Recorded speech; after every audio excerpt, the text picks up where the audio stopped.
Y como ya les dije, tuvimos un serio problema que luego devino en crisis en relación al oxígeno. Y la Defensoría, tempranamente, no solamente hizo informes, sino una serie de propuestas para poder coberturar la demanda del oxígeno. Un tema tan clave, tan básico como por ejemplo, el reparto de mascarillas. La Defensoría planteó que las mascarillas sean parte de la política pública del Estado y se repartiera gratuitamente durante todos los meses. Solamente una vez se ha repartido a lo largo de estos 11 meses, siendo que la mascarilla es algo tan básico, tan vital en este contexto.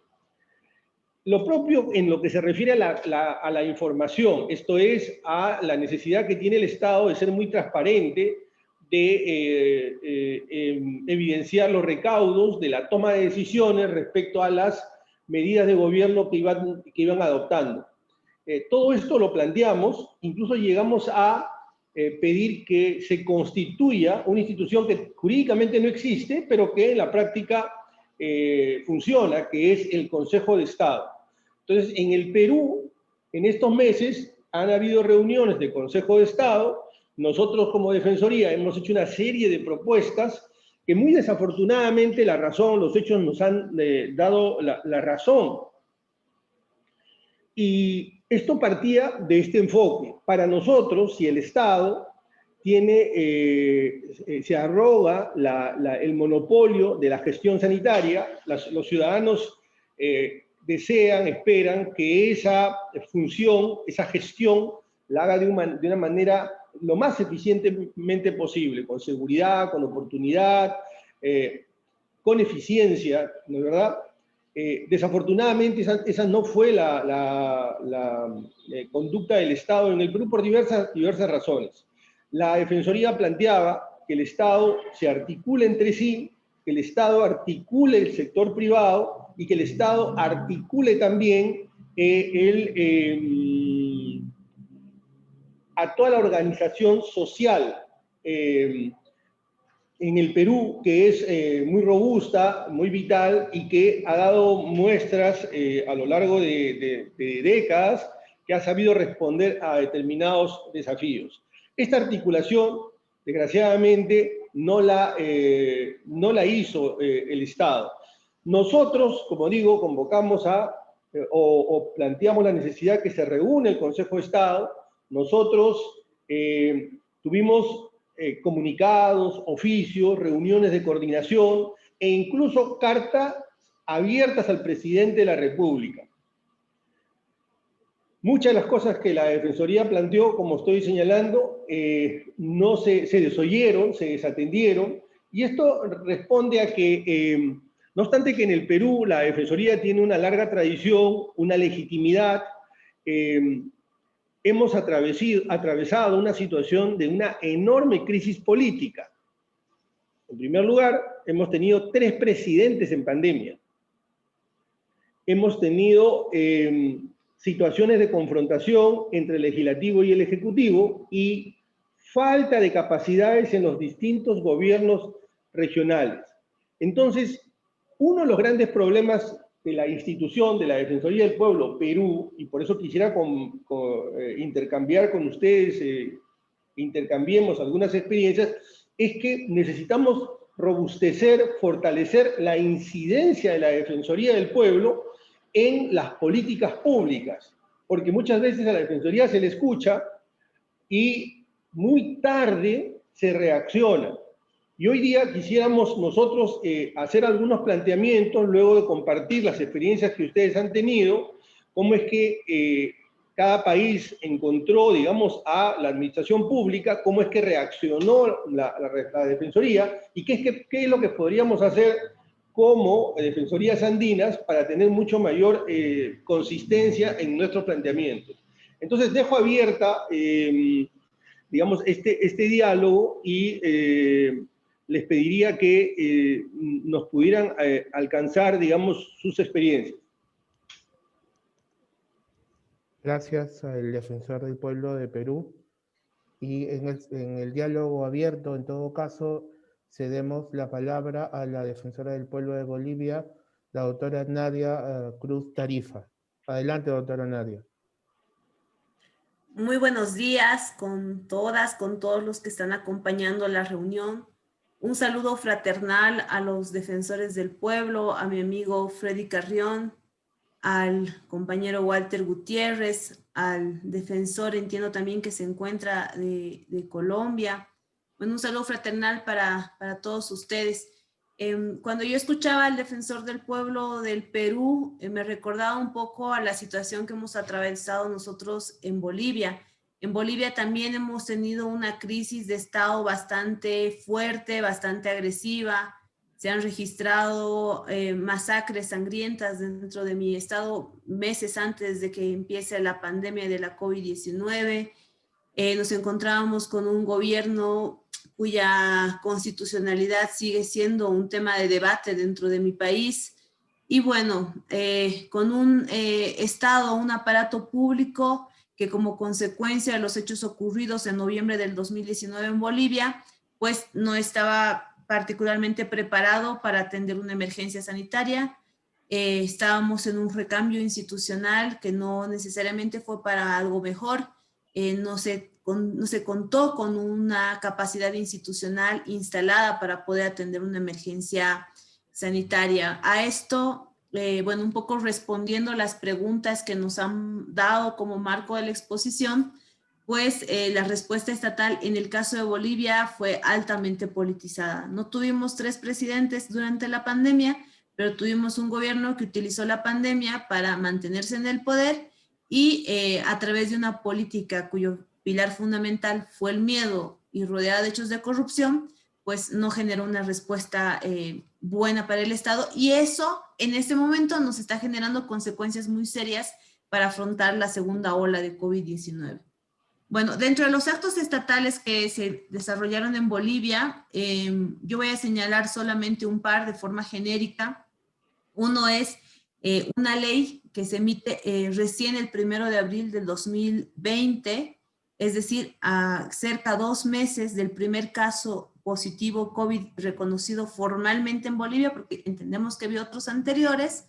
Se establecen 2 meses después recién lineamientos generales para afrontar la COVID-19. Se señala que la atención de la pandemia iba a ser de interés y prioridad nacional, que las actividades, acciones, todas las medidas para prevenir, contener y tratar la infección eran de carácter prioritario. Se señala que se involucrarían a los gobiernos autónomos departamentales, a los entes de seguridad social. Aquí es importante recalcar, nuestro Sistema Nacional de Salud está compuesto por sistema público, privado y seguridad social. En la primera ola de la pandemia no se incluyó al sistema privado, pese a que nuestro sistema público y de seguridad social no tiene capacidad resolutiva para atender una emergencia sanitaria, ni siquiera tiene capacidad para poder atender las demandas de la población en una etapa de no pandemia, pero pese a eso no se incluyó al sistema privado. Se complementaron con otro tipo de medidas que creo que se adoptaron en la región, como la flexibilidad laboral, campañas de prevención y contención, entre otras, de forma muy declarativa. En el caso del órgano ejecutivo, se emitieron un número alto de decretos supremos, muchos de ellos cuestionados por la constitucionalidad en sus disposiciones, pues se ha evidenciado que violaban derechos desde libertad de expresión hasta seguridad o soberanía alimentaria. Entonces, ese tipo de normas son las que se iban emitiendo durante la pandemia de la COVID-19. ¿Qué es lo que yo resalto y que ha sido un tema de debate dentro de Bolivia? Lo que les decía, la política del miedo ha sido trasladada a las normas. Consecuentemente, la norma más efectiva que se tuvo durante la primera ola de COVID-19 fue la cuarentena rígida, es decir, el confinamiento de todas las personas a sus casas. ¿Cuál fue la consecuencia? Primero, que no respondía a la realidad nacional en el caso de Bolivia, y segundo, en más o menos 3 meses se registraban alrededor de 50,000 arrestos, más de cerca de 1,500 causas penales, todas por atentados contra la salud pública, etcétera. Entonces, no fue del todo pues efectiva las medidas que se asumieron. Ya cuando se retorna la constitucionalidad en Bolivia, en noviembre del 2020, Se empiezan a emitir rápidamente normas. El 9 de noviembre se hace la declaratoria de la segunda ola de COVID-19. Se establecen normas de coordinación con las entidades subnacionales. Bolivia es un estado autonómico. Se coordina con las instancias subnacionales para que oficialmente asuman un grado de responsabilidad, uno, para poder regular o controlar las medidas de bioseguridad dentro de las regiones, en departamento y en municipios. Se señala por fin el ingreso para la prevención, atención y restablecimiento de las personas por COVID-19, además del subsector público y de seguridad social, al subsector privado también, para que pueda atender la pandemia del COVID-19. En este panorama, también el gobierno nacional establece un nuevo decreto con acciones especialmente dirigidas al sistema de salud, estableciendo que esas instancias van a realizar promoción, prevención, mitigación de COVID-19, y aquí es importante la responsabilidad para realizar diagnósticos, atención, tratamiento y rehabilitación, así como vigilancia epidemiológica para COVID-19. Eso en relación a todo lo que es el Sistema Nacional de Salud. Se señala también la distribución de forma gratuita a los gobiernos autónomos de pruebas de diagnóstico antígeno adquiridas por el gobierno central y las vacunas para la COVID-19. En este punto lo voy a desagregar más adelante, pero sí quiero hacer un hincapié. En Bolivia, en la primera ola de COVID-19, no se alcanzó a través de rastrillajes o diagnósticos o pruebas rápidas, ni siquiera se alcanzó a diagnosticar al 10% de la población dentro del Estado boliviano. A eso se sumó que la información que se difundía a través de los portales web oficiales no estaban necesariamente acercados a la realidad o a la verdad de lo que estaban señalando los hospitales públicos o los servicios departamentales de salud. Por tanto, actualmente Bolivia no cuenta con una línea base real sobre cuál ha sido la real afectación de la primera ola de la COVID-19 dentro del Estado boliviano, y eso está generando en ese momento una suerte de zozobra, medidas un tanto accidentadas, no muy oportunas por parte del gobierno para poder afrontar la COVID-19. Sí, en este momento, para la segunda ola, la cantidad de pruebas es mucho más, es muy masiva. Son mucho más rápidas para poder ver los resultados. Yo recuerdo que en la primera ola, un diagnóstico de una prueba PCR te demoraba como alrededor de una semana en el mejor de los casos, e incluso los servicios departamentales te daban una respuesta después de un mes. Entonces, no había ningún tipo de efectividad en relación a las pruebas que se estaban realizando. Actualmente, las pruebas se están realizando de forma gratuita, de forma masiva. Eso está elevando la cantidad o las cifras por contagio de COVID-19. Genera, reitero nuevamente, zozobra en la población, pero de alguna forma está dándonos información mucho más veraz para poder afrontar la segunda ola. Lo malo es que nuestro Sistema Nacional de Salud no ha sido fortalecido durante un año en la primera ola, y fortalecerlo en días es casi imposible.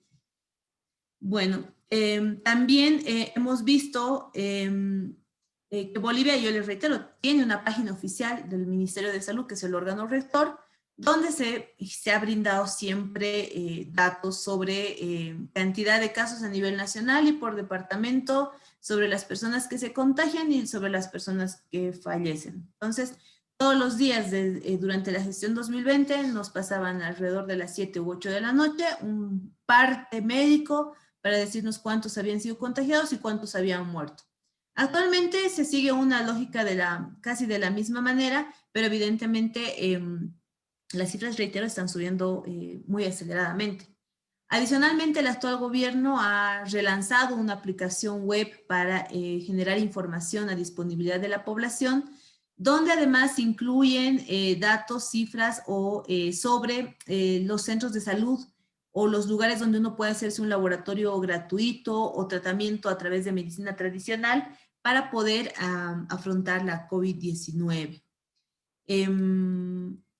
Nosotros como Defensoría del Pueblo pues hemos hecho mucho. La verdad sí, hemos trabajado muy duro durante la pandemia de COVID-19. Una de las primeras medidas ante la situación política que estaba atravesando nuestro país era un pseudo acatamiento de las cuarentenas rígidas, tomando en cuenta de que por lo menos mi institución ha sido acechada durante más de un año por parte de un gobierno, y que, bueno, hemos trabajado con el tema del retorno de bolivianos en el exterior también.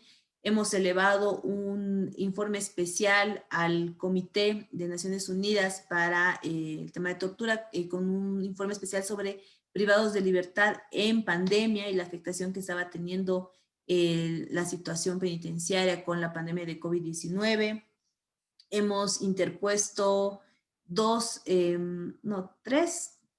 cinco medidas cautelares ante la Comisión Interamericana de Derechos Humanos, dos relacionados a independencia judicial durante la pandemia, dos específicos por peligro de extinción de pueblos indígenas altamente vulnerables como consecuencia de la COVID-19, y una sobre libertad de expresión igual durante la pandemia de COVID-19.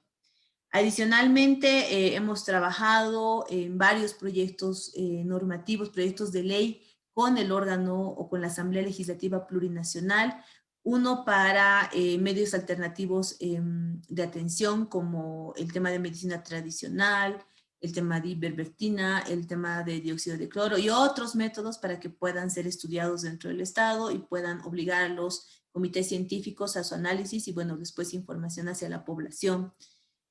También se ha trabajado el tema de la incorporación del subsector privado al sistema nacional para poder afrontar la COVID-19. También se ha trabajado proyectos de ley para generar pausas en el tema de el ingreso de transgénicos al Estado boliviano, que estaba siendo utilizado como parte de la pandemia también. Y bueno, y otros proyectos de ley. ¿Cuál ha sido un poco el problema igual en esta pugna que teníamos entre el Legislativo y el Ejecutivo? Pues es que el Ejecutivo no quería promulgar las normas del Legislativo y además se desconocía y se impedía la publicación oficial por parte de la presidenta de la Asamblea Legislativa cuando el Ejecutivo no quería publicar las normas. Entonces eso nos ha generado bastantes complicaciones en poder generar una real incidencia efectiva en el Estado para que las medidas que estaban teniendo avance pues sean realmente efectivas para la población. También como Defensoría del Pueblo hemos realizado un informe especial sobre la situación de la salud, derechos humanos y COVID-19 en Bolivia. Hemos colectado información desde el conocimiento de la pandemia, febrero del 2020, a noviembre del 2020, sobre todas las acciones estatales realizadas en prevención, atención y contención de la COVID-19. El informe recientemente lo hemos publicado hace alrededor de 3 semanas con la intención de que todos los errores que nosotros hemos visto durante la primera ola pues sean atendidos por parte del Estado. Yo debo señalar que muchas de nuestras recomendaciones ya están en marcha de cumplimiento. Yo les cuento solamente de forma general, algo que les voy explicando, es que el Estado boliviano actuó de forma extemporánea normativamente en lineamientos generales para luchar contra la pandemia y generar una estandarización a nivel de todas nuestras regiones para poder prevenir, atender y contener el COVID-19. Estimada defensora, el tiempo se ha excedido. Si puede cerrar en 1 minuto su intervención, por favor. Claro que sí, Percy. Bueno, el informe yo se los voy a pasar a todos para que lo puedan conocer. Yo me imagino que muchas experiencias se repiten a nivel de todos los estados. Les voy a igual transmitir un informe especial que estamos sacando sobre pueblos indígenas, originarios campesinos altamente vulnerables y COVID-19, los que están en peligro de extinción.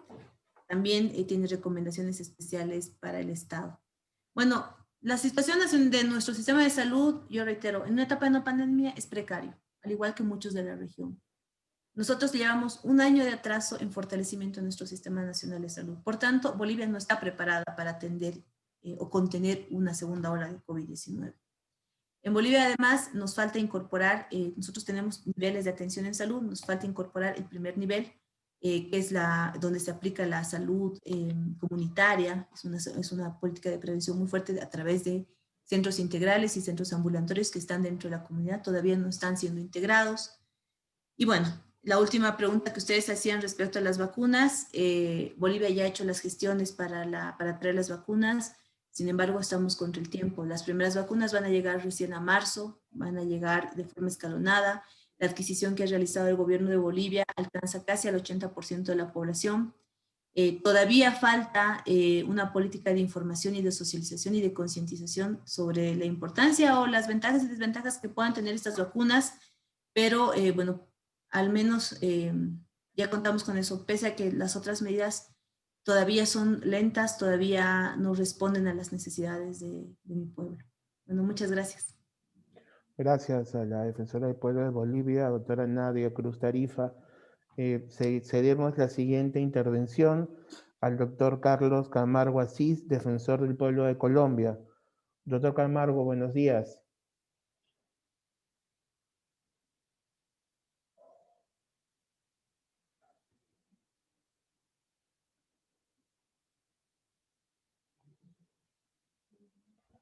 Doctor Camargo.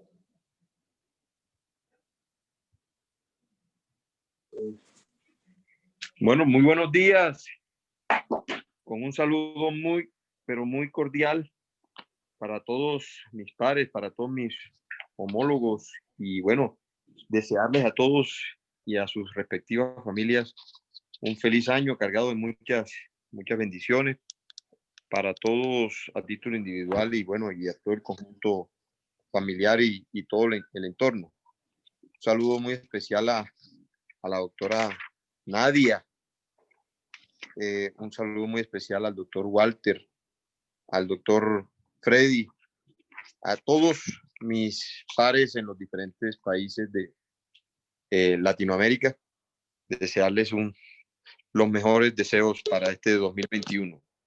También quiero, en nombre de la Defensoría del Pueblo de Colombia, que estamos estrenándonos en el cargo.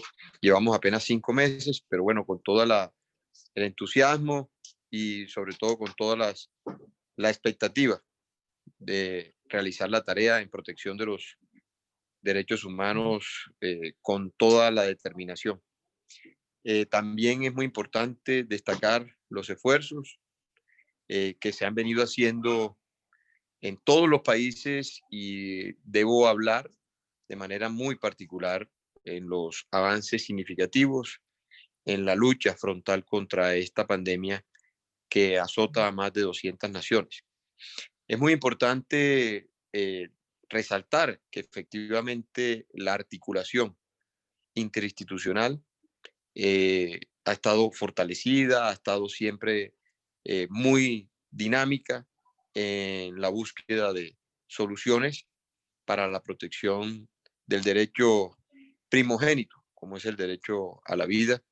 Y para ello es importante hacer un reconocimiento en los aspectos y las medidas sanitarias adoptadas desde el gobierno nacional, pero también esa articulación, ese propósito mancomunado que ha existido entre las distintas instituciones, cada quien desde su óptica misional para lograr efectivamente mitigar y disipar los efectos devastadores de toda índole, pero principalmente sanitario desde el punto de vista de las afectaciones por el COVID-19. Es muy importante desde el mismo mes de marzo del año anterior, cuando tuvo origen esta pandemia, donde todas las instituciones, teniendo en cuenta la atribución de poderes, también los órganos autónomos, como es el caso de la Defensoría del Pueblo en el marco de nuestra Carta Política. También estuvimos de manera abnegada y consagrada, trabajando y remando hacia el mismo sentido en búsqueda de soluciones y la adopción de medidas que lograran mitigar estos efectos ampliamente conocidos por todos. También, apreciados amigos, apreciados compañeros, es muy importante que a lo largo del año el Gobierno Nacional emitió más de 115 decretos legislativos en el marco de la emergencia económica, social y ecológica para lograr solventar, lograr disipar las diferentes circunstancias y dificultades que se presentaron o que se vienen presentando a lo largo de este proceso pandémico. Importante destacar aspectos devastadores como desde el punto de vista social, ampliamente conocidos. También desde el punto de vista económico observamos dificultades o vulneración de derechos como el derecho al trabajo, el derecho que ha disparado también índices sobre la protección de derechos tan importantes como lo es el ambiente sano, como lo es la violencia intrafamiliar y especialmente la violencia con enfoque diferencial de equidad de género. También es muy importante lograr un poco socializar esas problemáticas que, si bien los esfuerzos de los gobiernos subnacionales y de los gobiernos locales han logrado acaudalar esfuerzos importantes para lograr mitigar lo que denominamos el déficit en términos de cobertura hospitalaria para la atención de los diferentes pacientes que padecen de COVID-19. Encontramos al inicio de toda esta pandemia donde observamos y de manera notoria un déficit, una insuficiencia en términos de camas y de cobertura en unidades de cuidados intensivos que pudieran atender de manera muy oportuna los pacientes y la población afectada por esta pandemia. Es muy importante también llamar la atención sobre importantes esfuerzos que desde la Defensoría del Pueblo hemos venido haciendo con convicción sobre la atención por parte de todas las empresas o entidades promotoras de salud o EPS, que es a través de ellas, en el marco de nuestro sistema de salud, por medio de las cuales se desarrollan y se implementa las diferentes políticas en materia de salud pública. Observamos que la determinación por parte del gobierno nacional y de los gobiernos subnacionales y la coparticipación activa de los mismos fueron importantes para lograr la mitigación de esta emergencia y se logró avanzar de manera significativa en una cobertura que hace muchísimas décadas estaba de manera insuficiente, estaban padeciendo los diferentes territorios y las diferentes regiones y por supuesto sus regiones a lo largo y ancho de la geografía nacional en Colombia.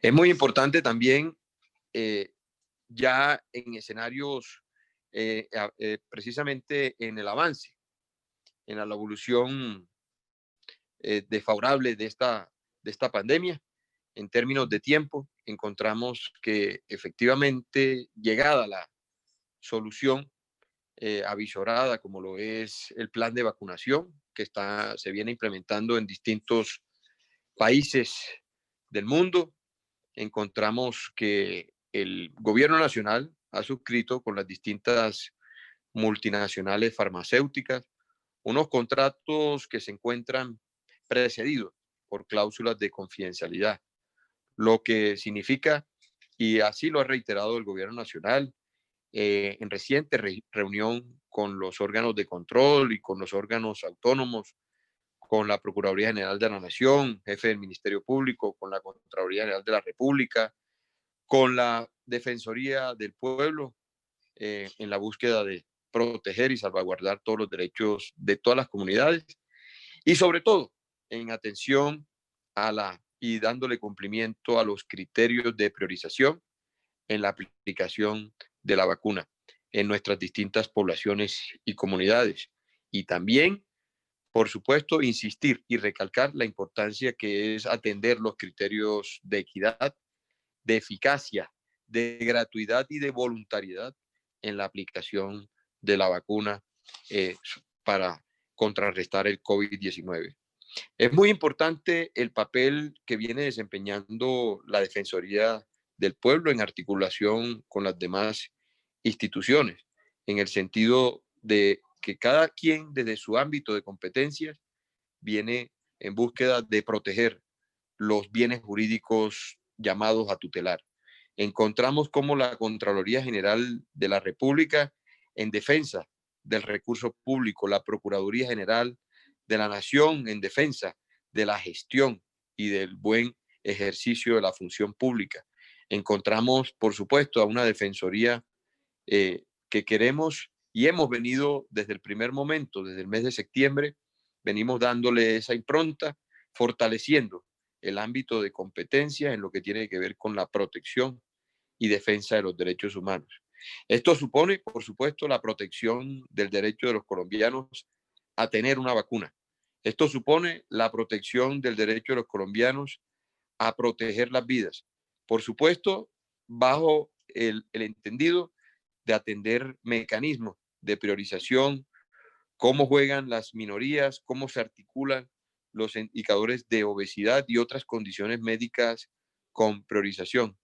En esto tenemos que jugar un papel activo en pro de los derechos de nuestras poblaciones.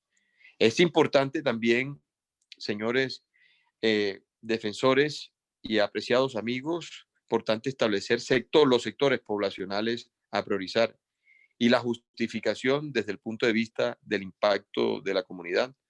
Por supuesto, ese punto de vista siempre teniendo como bien superior el derecho humano, el derecho propio e inherente de la condición humana. Debemos también, y así lo hemos venido haciendo y lo reiteramos a los compañeros en esa mesa de acompañamiento y seguimiento al plan de vacunación, debemos instar a la claridad en los mecanismos para la verificación de la población postulada y el cumplimiento de los criterios de priorización para que la comunidad sienta que está siendo respetada en sus derechos. También es muy importante y frente al derecho a la vacuna, en los tiempos también juegan un papel determinante. Desde la Defensoría del Pueblo se deben ejecutar todos los esfuerzos necesarios y así lo entendemos y así hemos venido actuando para que los tiempos de ejecución de los diferentes plazos trazados no vayan en detrimento de los derechos de las poblaciones en nuestros territorios.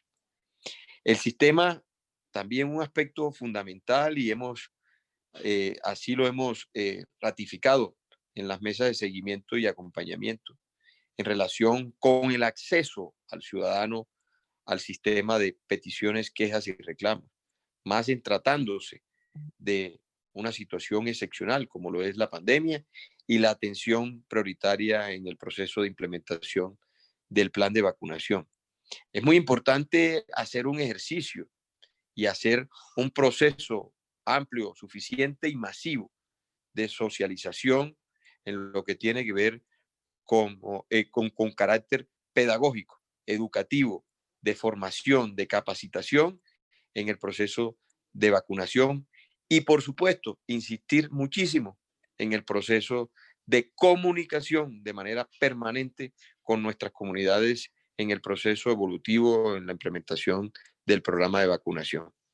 Yo quiero destacar los importantes esfuerzos que venimos realizando desde la Defensoría, pero también hacer un reconocimiento a la importante articulación que estamos estableciendo con el gobierno nacional, que estamos estableciendo, por supuesto, con la autoridad sanitaria, que es el Ministerio de Salud, el Instituto Nacional de Salud en Colombia, lo que estamos haciendo con los distintos órdenes territoriales, con las gobernaciones, con las alcaldías.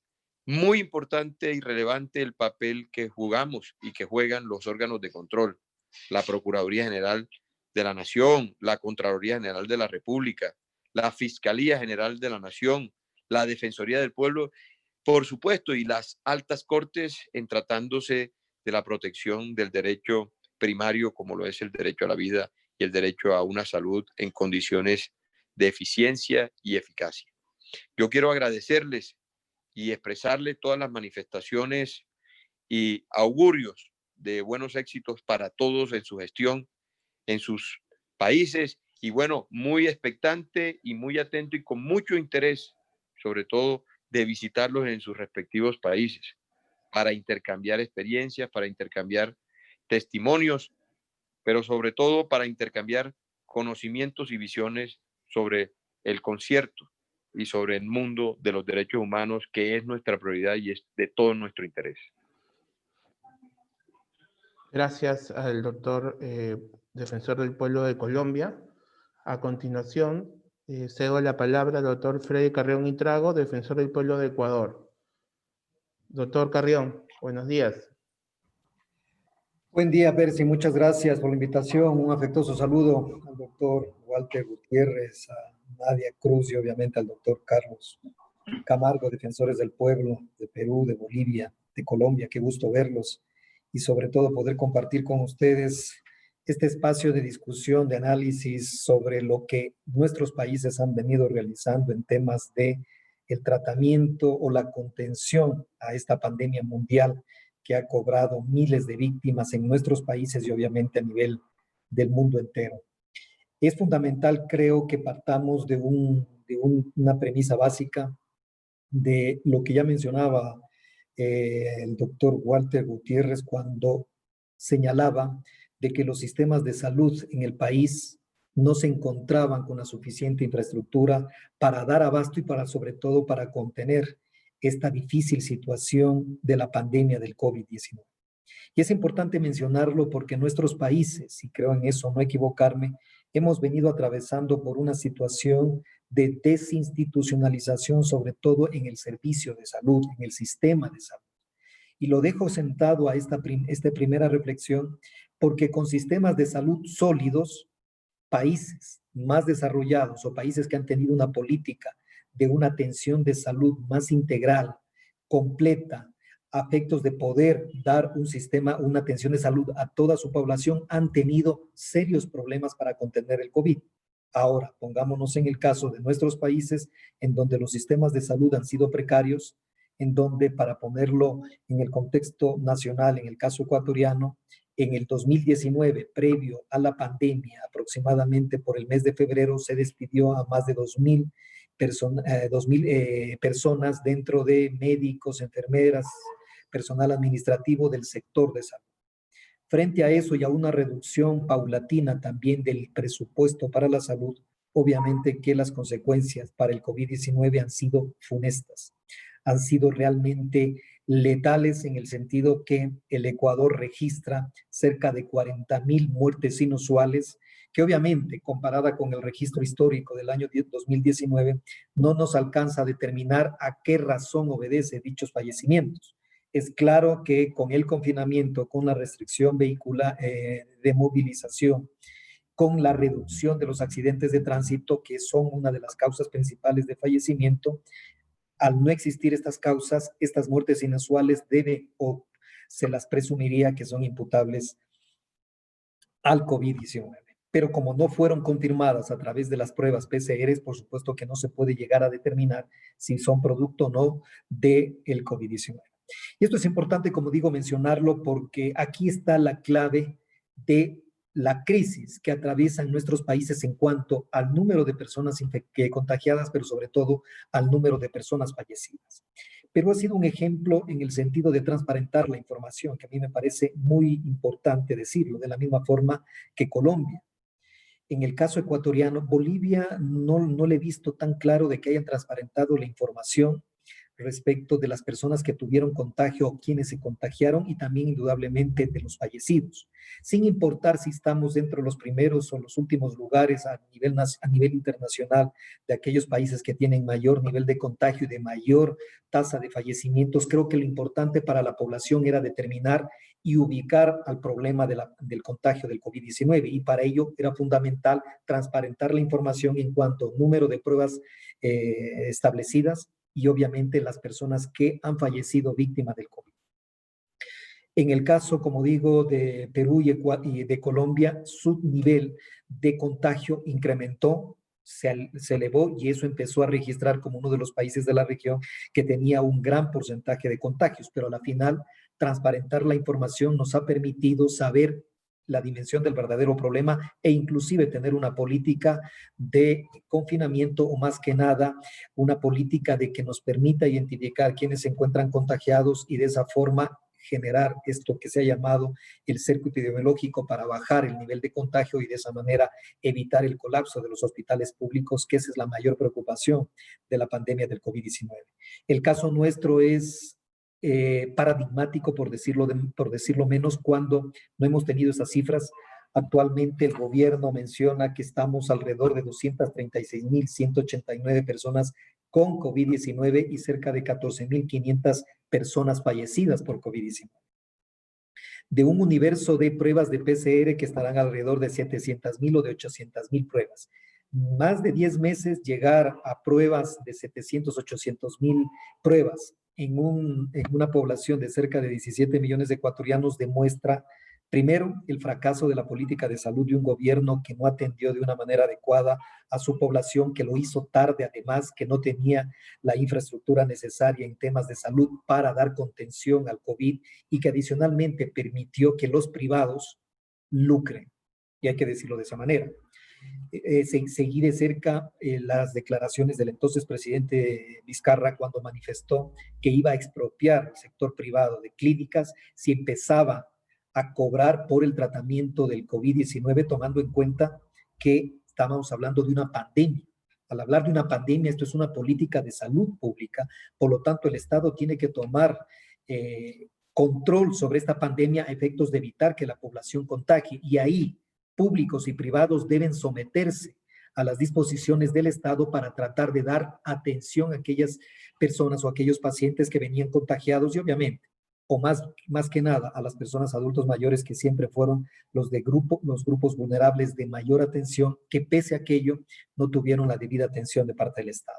Es importante también mencionar aquello porque el sector privado, en el caso ecuatoriano, llegaron inclusive a facturas de cerca de 70, 80 mil dólares por tratamiento de COVID, algo que es completamente desproporcionado y que sale de cualquier razonamiento o moderación en cuanto a tarifa de servicios médicos privados.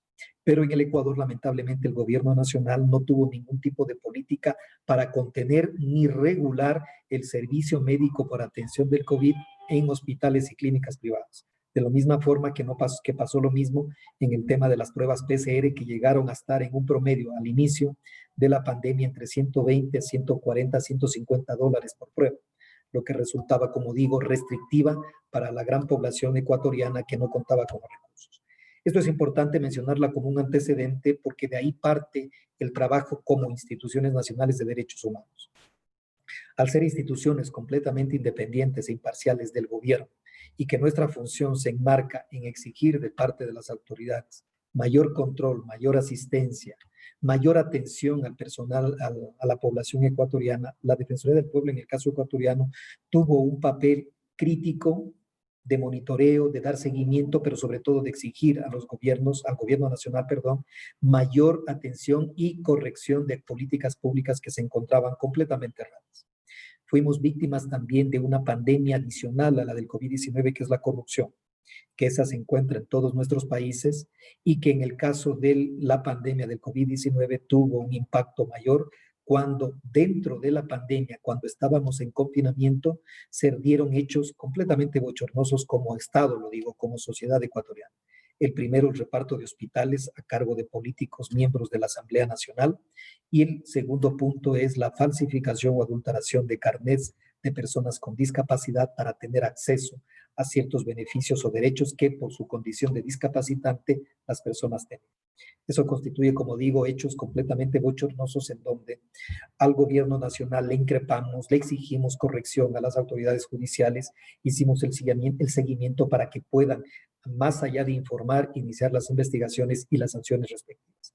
Lamentablemente sobre esto no ha avanzado mucho nuestro sistema de justicia y eso indudablemente genera una percepción de impunidad que no le hace bien a un Estado democrático, que no le hace bien a un Estado de Derecho y que eso indudablemente puede generar mayores problemas, sobre todo cuando hablamos de la deslegitimidad o la falta de credibilidad y arraigo al sistema democrático, cuando vemos que no es el medio para la solución de problemas y que en lugar de solucionarlos los agrava con la participación de gente o de personas o de políticos que disponen de poder y que utilizan el poder, la situación de privilegio de la que ostentan justamente para beneficio propio. Ese es el escenario en donde hemos actuado como institución de derechos humanos. En estos momentos nos encontramos terminando el informe de COVID-19 de la situación de los derechos humanos en la pandemia del COVID-19, que recoge todo este tipo de elementos que lo vamos a publicar, esperamos hacerlo a finales de este mes, poder publicar el libro sobre la situación de derechos humanos del COVID-19, que creo que es un importante aporte de la Institución Nacional de Derechos Humanos para analizar, para obviamente revisar la situación que vivió el Ecuador en el 2020 y que eso nos permita a nivel de defensorías del pueblo de la región andina, pero sobre todo a nivel nacional, a nivel internacional, retomar un papel que es clave en los contextos democráticos. Las instituciones de derechos humanos estamos para proteger a aquellas personas que no tienen poder, porque el poder se defiende solo. Es para el ciudadano que el único poder que tiene son sus derechos, como el poder y como límite frente al Estado. Y creo que este importante aporte que vamos a sacar y que se inscribe en la línea de lo que viene también haciendo Bolivia y algunas defensorías del pueblo es entregar a la ciudadanía, entregar al Estado, cuál es la realidad del COVID-19 ahora que estamos en un nuevo nivel de contagio y de esa manera los errores que se cometieron, poderlos corregir, sobre todo desde una base, desde un enfoque en derechos humanos. Yo quiero con esto finalizar, sobre todo citándolo al secretario general de las Naciones Unidas, que siempre ha estado preocupado de la situación de los derechos humanos en nuestros países, al director de la OMS, que también ha manifestado una preocupación muy grande respecto de las vacunas y que éstas estén siendo destinadas de una forma prioritaria a los países desarrollados, que eso genera un fracaso, lo ha dicho textualmente, un fracaso moral de la humanidad, porque si solo se atiende a aquellos grupos o personas o países que tienen recursos económicos y que pueden pagarlos para atender a su población, el resto de países vamos a tener un impacto muy negativo en cuanto al nivel de tasa de letalidad y eso indudablemente se va a ver reflejado de que esta pandemia no va a terminar y va a seguir contagiándose, porque incluso a pesar de que puedan estar vacunados, pero si no se la vacuna a toda la población, incluidas las personas que no disponen de recursos económicos, obviamente no vamos a poder detener. Así que ahí tenemos un gran desafío como instituciones nacionales de derechos humanos y que yo me permito invitarles a ustedes como defensores del pueblo a formar parte de esta iniciativa que como GANRI queremos de monitorear, de exigir a los países del mundo de dotar de las debidas dosis de vacunas a toda su población y que esto no se transforme solamente en un acaparamiento de aquellos países, de los grandes países o aquellos países que puedan pagarlo. Creo que ese es el imperativo moral que como instituciones de derechos humanos y a través del GANRI lo debemos hacer. Gracias, doctor Walter, Nadia, al doctor Carlos también. Muchísimas gracias por esta oportunidad y por permitirnos opinar sobre algo tan importante como es lo del COVID-19 y nuestro trabajo como INEDH. Gracias, muy amable. Gracias, doctor Freddy Carrión, defensor del pueblo de Ecuador. En este punto, lo que se ha programado es un intercambio de opiniones entre los defensores del pueblo. Dejaría en el uso de la palabra al doctor Walter Gutiérrez.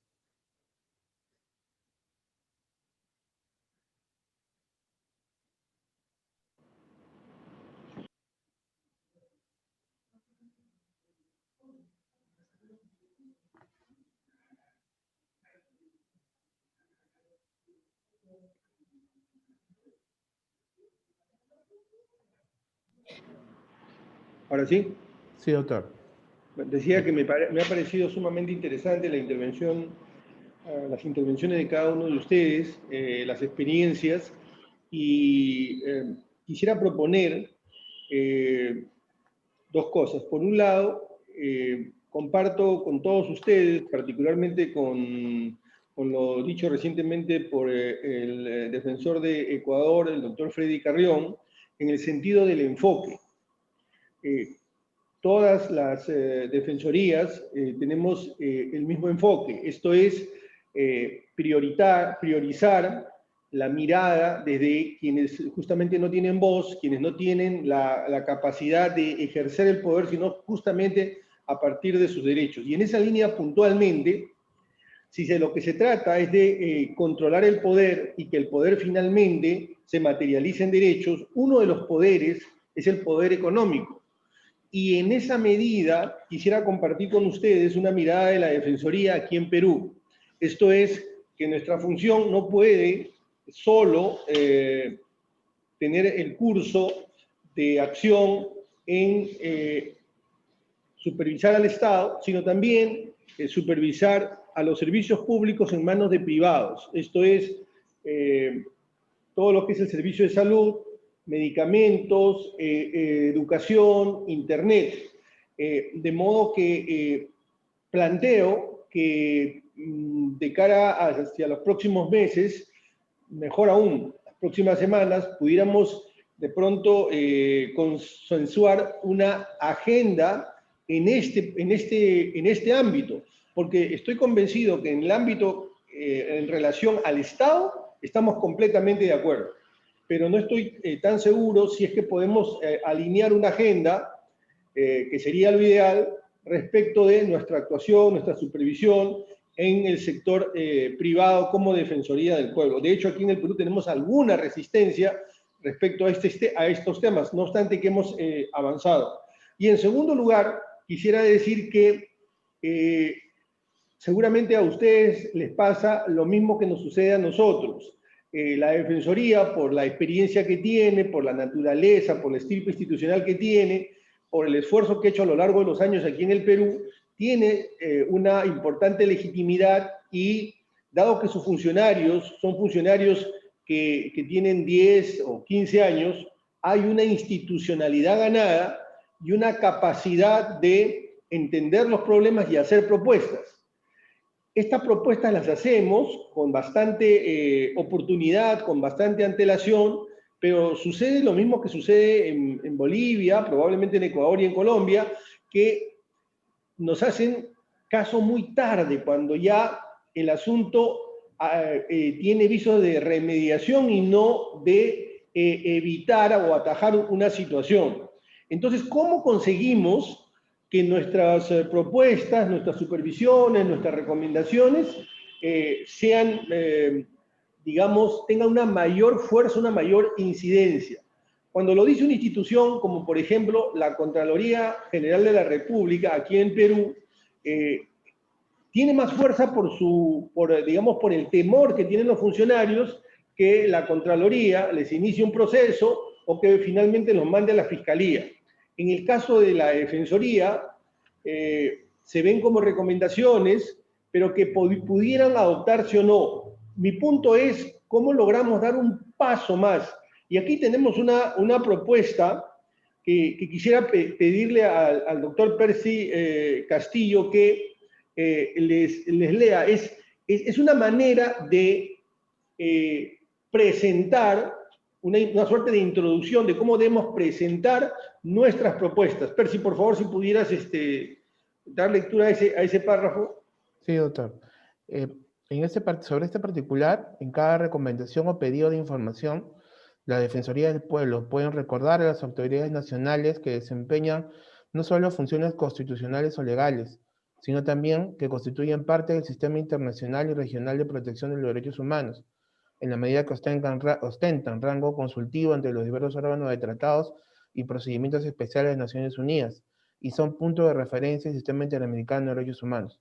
Como parte de este sistema, dan cuenta permanente del cumplimiento de sus recomendaciones, y el incumplimiento de las mismas genera responsabilidad internacional del Estado. Esto es, la idea es que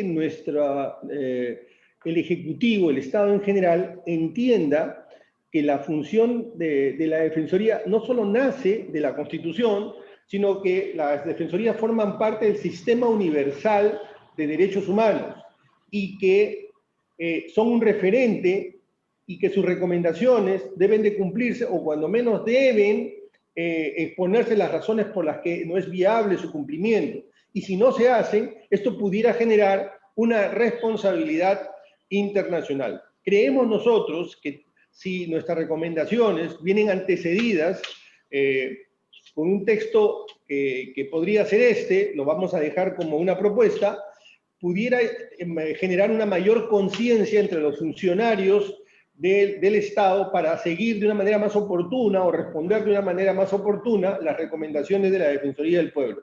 En resumen, desde la Defensoría del Pueblo en el Perú, planteamos ponernos de acuerdo sobre algunos puntos de agenda en nuestras supervisiones en el sector público, desde luego, pero particularmente en los servicios públicos en manos de privados. Y esta propuesta de una especie de introducción en todas nuestras recomendaciones.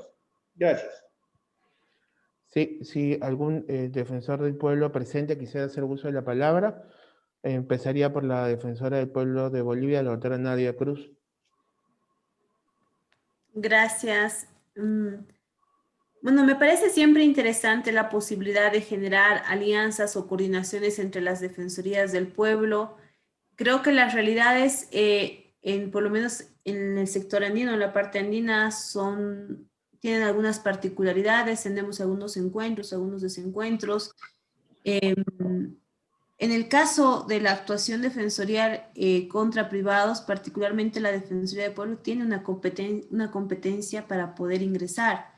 En este caso, por el servicio que ellos prestan, que es un servicio público, por el tema de salud. Nosotros, si bien hemos tenido dificultades, no hemos tenido ningún tipo de impedimento para poder ejercer nuestras funciones. En cuanto a la incidencia estatal, me parece... Yo reitero, yo creo que los gobiernos a los que nos hemos enfrentado, los defensores del pueblo de la región, encuentran diferentes tipos de obstáculos, ¿no?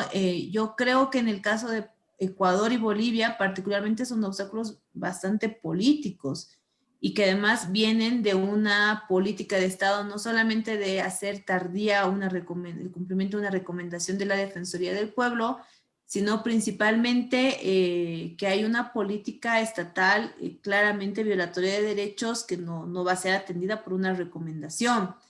Ahora, yo creo que eso no debería ser óbice ni condicionante ni un paso previo para poder acudir al sistema interamericano y al sistema universal. Yo en algún momento lo había señalado en la FIO, de que hay que generar mejores canales de articulación con ambos sistemas. Aparentemente el sistema interamericano es mucho más ágil en los últimos años, pero también ver la posibilidad de ir articulando, bueno, las otras medidas, pero eso creo que no es una condicionante o como no se requiere un paso previo de recomendaciones propiamente dentro de los estados. Ahora sí creo, por lo que estábamos un poco compartiendo en este pequeño panel, creo que hay una fuerte fijación en el tema de los actores privados. Yo, además de las clínicas, me animaría a señalar el tema de las líneas farmacéuticas, que son cadenas que entendería están no solamente en el caso de Bolivia, están en Ecuador, están seguramente en otros estados de la región. Y al igual que en algún momento hicimos un grupo muy interesante de lo que son derechos humanos y empresas, focalizándonos a empresas mineras para poder de alguna forma identificar algunas transnacionales que estaban generando violación de derechos humanos desde el ámbito privado, podríamos hacerlo también desde el ámbito público. Yo creo que esa sería una buena tarea, incluir dentro del monitoreo una forma de articulación de identificación de actores privados transnacionales para que podamos salir en conjunto como defensores ante los abusos que están cometiendo. Yo creo que esto sí se ha dado en los 4 países que estamos el día de hoy, y que entendería que para la segunda ola también lo estamos volviendo a vivir, lo estamos volviendo a sufrir, y siempre la regulación del Estado, la fiscalización del Estado no llega a todo. Yo creo que eso también hay que reconocerlo, ¿no? Hoy siempre es limitado. Entonces, me parecería que ese sería un buen punto de agenda, poder armar nuestro grupo temático, nuestra mesa, en relación a actores privados en salud y defensorías del pueblo, y ver una articulación de a poco para una denuncia o para acciones que podamos hacerlo como defensorías. Gracias a la defensora del pueblo de Bolivia. El defensor del pueblo de Colombia, el doctor Carlos Camargo, desea hacer uso de la palabra.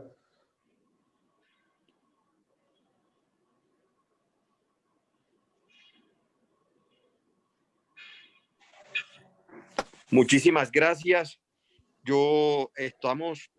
creo que alineados en el sentido de cuál es el propósito que debemos adelantar desde el ámbito de competencias de la Defensoría del Pueblo.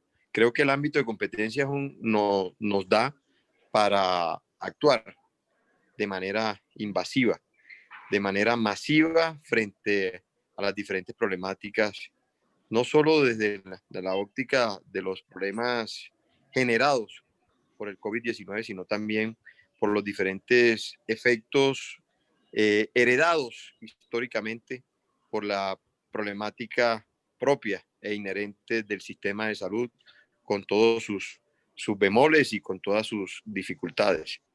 Por eso el compromiso inusitado, el compromiso indeclinable que tenemos desde la Defensoría del Pueblo de Colombia, desde todo su ámbito misional, es precisamente apoyar, coadyuvar cualquier propósito propositivo, cualquier propósito constructivo que tengamos para lograr consolidar buenos resultados a pesar de las adversidades, a pesar de los sobresaltos y dificultades por las que atravesamos.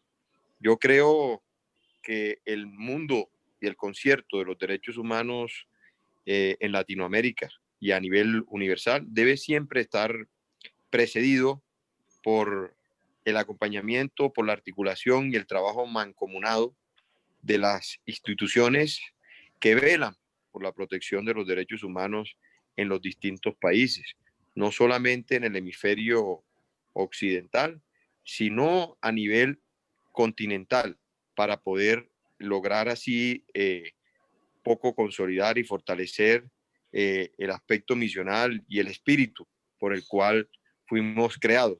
No es una figura o una ficción de la ley que nos permita solo de manera teórica hablar de los derechos humanos, sino de manera muy pragmática, de manera de que podamos desarrollar todo ese ejercicio y lograr la materialización de los derechos humanos, que eso sí se ve reflejado y se vea reflejado en todas nuestras comunidades, una verdadera protección como bien jurídico que debemos tutelar, que son nuestros derechos humanos, nuestros derechos fundamentales, y ese carácter pedagógico y de promoción y divulgación que debe ejercer y adelantar la Defensoría del Pueblo, que esa es la razón de ser y nuestro fundamento constitucional y nuestro fundamento legal. De manera de que muchísimas gracias y creo que estamos totalmente alineados con la concepción y el espíritu que debemos desarrollar como institución que vela por los derechos humanos. Gracias al Defensor del Pueblo de Colombia. A continuación, el doctor Freddy Carrión, Defensor del Pueblo de Ecuador, si desea hacer uso de la palabra. Gracias, Percy. Bueno, básicamente yo quiero reiterar todo lo que los defensores del pueblo de Perú, de Bolivia y de Colombia ya lo han manifestado. Creo que es fundamental de que a nivel de las INDHs andinas, de la región americana, pero sobre todo del mundo, aprovechando este espacio que se tiene en el GANRI, empecemos a colocar sobre todo en el debate público el tema de los derechos humanos como una política de Estado de parte de los gobiernos y más aún ahora en el contexto de la pandemia del COVID-19. ¿Por qué lo digo? ¿Por qué lo digo? Por esta razón.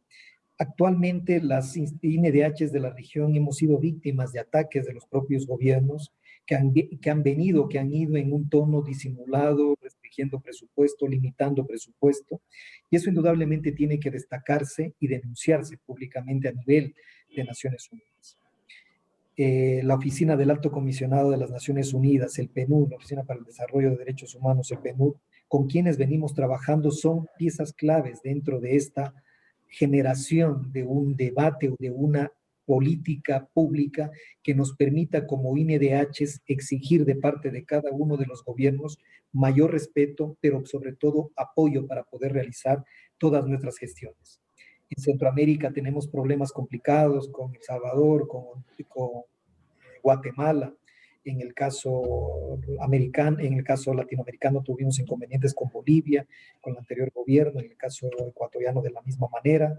En el caso peruano vimos la situación de que se pretendía, no sé hasta qué punto se llegó a adoptar esa reforma constitucional de quitarle la inmunidad al defensor del pueblo, que eso indudablemente va en el sentido de debilitar la posición de INDH, que es supremamente importante para garantizar un régimen de derecho. El régimen de derecho debe estar sustentado en el respeto de los derechos humanos, y nuestra función como instituciones de derechos humanos es clave para ratificar y consolidar al proceso democrático.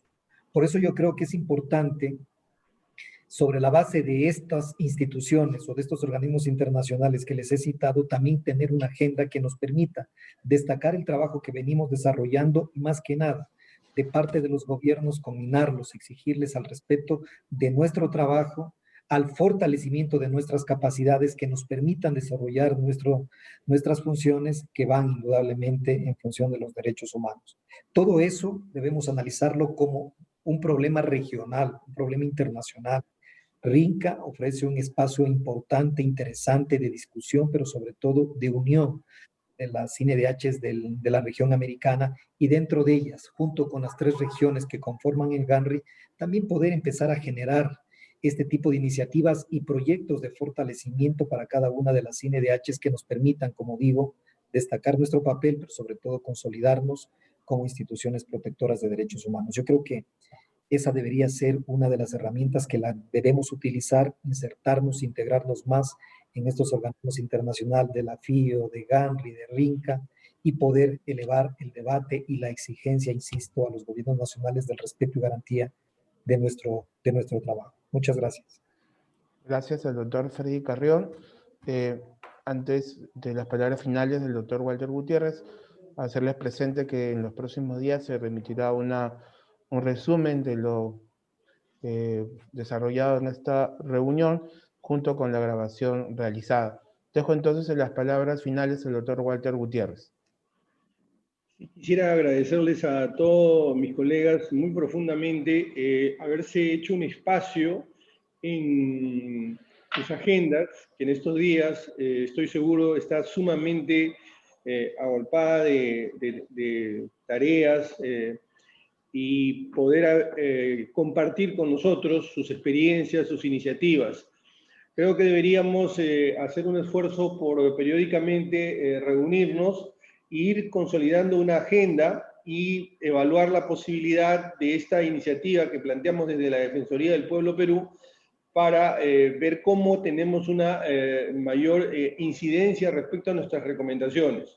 Y desde luego le tomamos la palabra al doctor Freddy Carrión, porque los espacios que desde la GANRI se pueden, digamos, podemos utilizar para fortalecer el rol de las funciones que cumplen las defensorías, pues es muy importante. Nuevamente les agradezco y seguramente en breve vamos a estar nuevamente en contacto. Buenos días. Gracias, defensor. Gracias, Nadia. Un gusto. Doctor Carlos. Muchas gracias. Un gusto verlos. Cuídense mucho. Bueno, muchísimas gracias por esta importante convocatoria y además de expresarle todo el cariño, el aprecio, y invitarlos a Colombia a que nos reunamos, a que disfrutemos de la naturaleza, disfrutemos de los importantes paisajes de Colombia, y sea ese una gran oportunidad para compartir e intercambiar experiencias. Muy bien, gracias. Gracias. Estaremos. Las limitaciones, pero está abiertísima la invitación. Gracias, mi doctor. Un fuerte abrazo. Hasta luego. Felicidades. Un fuerte abrazo. Un buen día. Gracias. Buenas noches. Buenas tardes. Buenas. Buen día para todos y todas. Gracias por el taller.